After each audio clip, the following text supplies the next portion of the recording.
প্রশ্ন। কবি রবীন্দ্রনাথ ঠাকুর।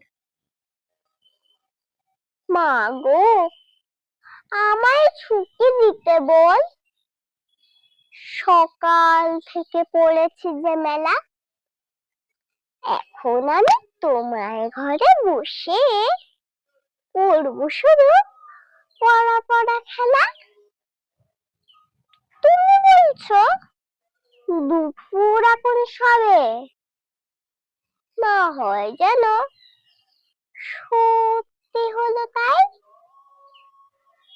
একদিনও কি দুপুর বেলা হলে বিকেল হলো মনে পড়তে নাই? আমি তো বেশ ভাবতে পারি মনে, সূর্য ডুবে গেছে মাঠের শেষে। বাগদিপুর চুবড়ি ভরে নিয়ে শাক তুলেছে পুকুর ধারে এসে।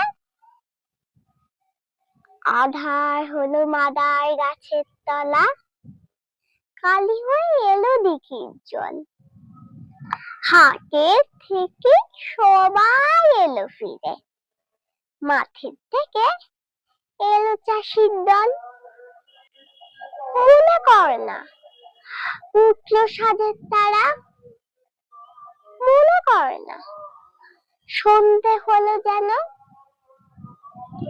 রাতের বেলা দুপুর যদি হয়, দুপুর বেলা রাত হবে না কেন?